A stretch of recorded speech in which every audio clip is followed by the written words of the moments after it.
J-Horror July Week 2 is Ju-On the Grudge, and this was directed and written by Shimizu Takashi. And it stars Okina Megami, Ito Misaki, Fuji Takako, and Ozaki Yuya. And I'm using the theatrical one, hence why I said Ju-On the Grudge, not the Curse, because Shimizu-san has gone to the well quite a few times, shall we say, on this.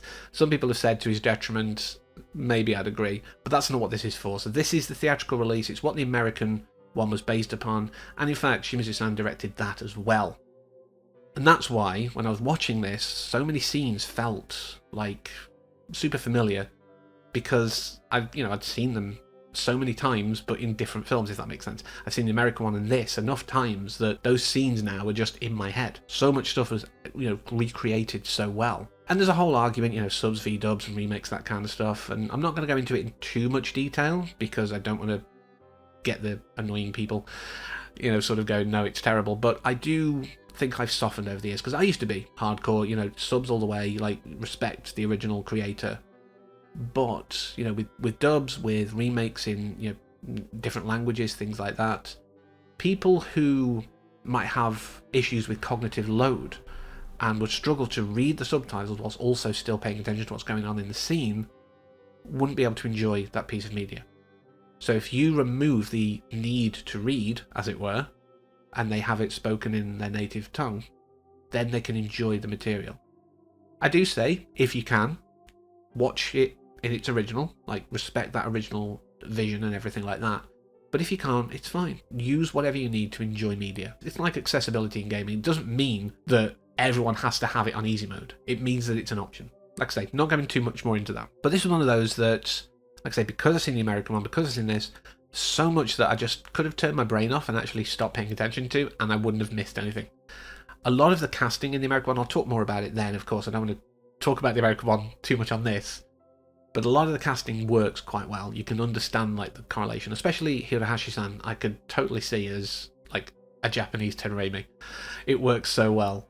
But it's so nice after Kaido, the bleakness, as much as I love Kaido and Kurosawa-san's work in that. I love the fact that we have sunlight. We have actual brightness in this. It was so beautiful. I was like, yay, daylight. Things that aren't just clouded in darkness.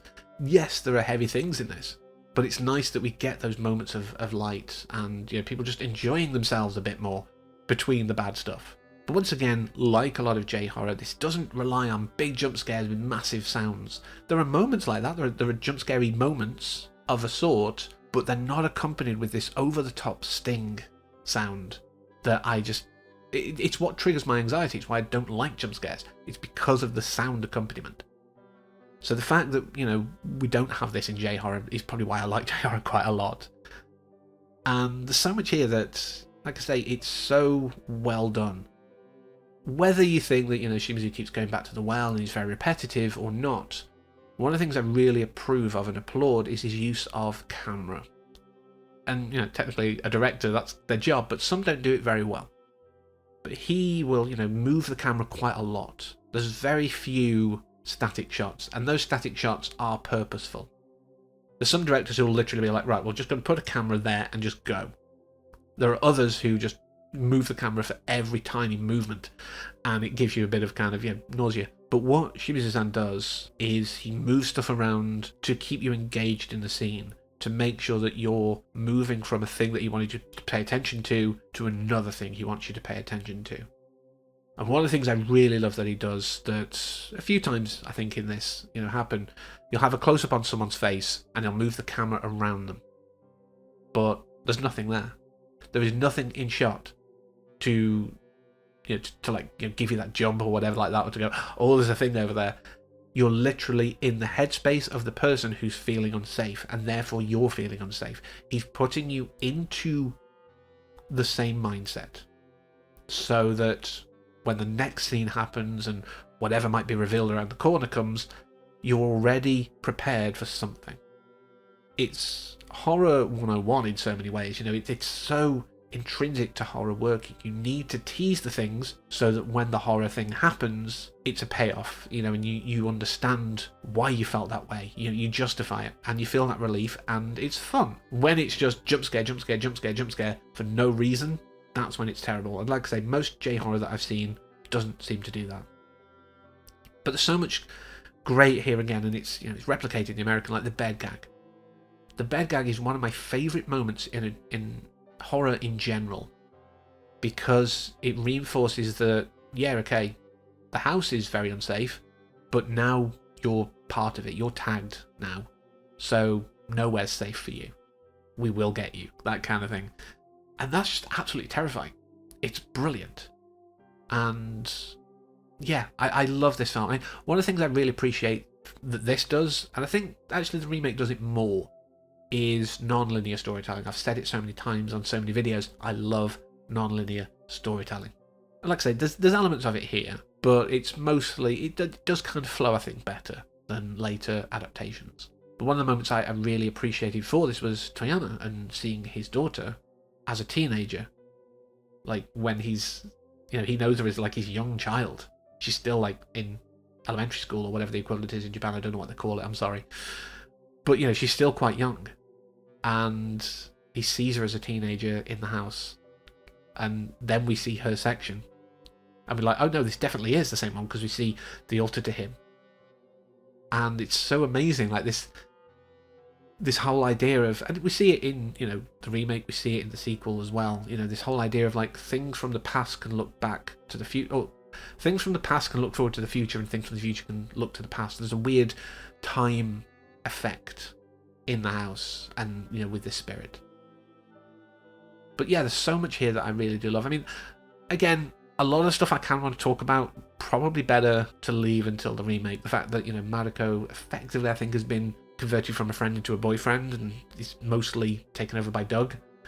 The fact that the schoolgirls bit is actually moved into the sequel, because we didn't have Toyama, we had another detective who fulfilled the roles of all the detectives. I could go into all of that, but that's really for the remake, so that'll be like next month when I talk about those. But a couple of things to end on, I would like to end on, really fun, light bits, is the first thing is there's no super upbeat, tone shift credit music. It's still kind of light, but it's mellow. I applaud that. Well done. Not the, hey, let's completely change from bleak, bleak, bleak to happy upbeat. So the other story, which is only really tangentially related, I think you could say, to the film, is these snacks appear around 20 minutes in. They'll be on screen now. And I remember getting lemon-flavoured ones of a similar kind of thing in one of these subscription box things that you can get as Japanese snacks. And I was like, I wonder what they are. I can't remember what they're called. And I was doing so many searches, like, lemon snacks, Japanese, heart-shaped pastry, this kind of stuff. All these words in different connotations. I saw a lot of snacks that I really wanted, but it wasn't, what I was trying to find. So I ended up, looking at the order history even to see if I could find it in a box. And I couldn't find it there, but that led me to something else I'll talk about in a second. But I was hunting, high and low, and I finally found them. They're called Satochi Lemon Pies. Now, I don't think pie is an appropriate description for them. Slices, maybe. But fine. I now know what they're called. It's on video, so I can find them again. And Satochi Lemon is the flavour. There's different ones. It's chocolate, that kind of stuff. I don't think these are the lemon ones that are on the table.